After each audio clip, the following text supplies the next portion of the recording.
Professor Lennox, math is observable. We have never observed God. So how do we know that God exists? It specifically says here, in 90 seconds.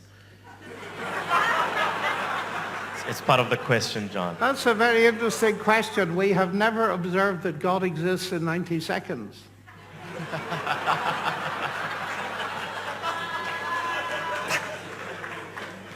Well, what are you thinking observation means? Do you mean with a telescope? Seeing something is not just an optical phenomenon. It's seeing evidence of something. You've never seen gravity. Do you believe it exists? You've never seen an atom. Do you believe it exists? You've never seen a thought. Do you believe it exists?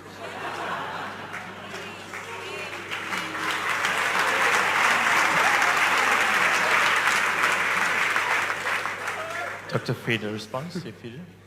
Yes, I'm absolutely sympathetic to the notion that many of the things there are not straightforwardly physical, material things. I completely agree, and I think it's a terrible reductionist mistake to think that it is. I absolutely agree with that. When John was speaking, and in response to the question, I reflected on what kind of occasion this is. It's intriguing, I suppose, for a church occasion. I suppose as a Christian thinker, one might think there are different sorts of occasions to approach one's faith.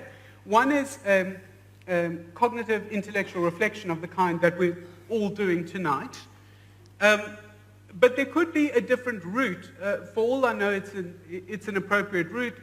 One might have an occasion where you're not thinking about arguments, where you are praying and singing and celebrating together.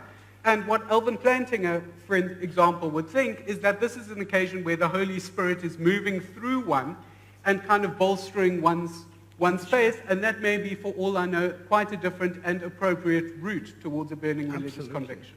Yes, God is a person. He's not a theory. And that's very important. We relate to persons, yes, intellectually, but also at many different levels at once. And what you said is immensely important. I don't believe that God is simply a theory, but he's a person who's revealed himself in a person. And therefore, I can interact in ways that are not simply discussing various philosophical and logical arguments. That's part of it, an important part of it. But it's not the only part of it, just as I've noticed that my marriage doesn't consist in discussing Wittgenstein all the time. My marriage, on the other hand. It's a very Wittgensteinian union of people.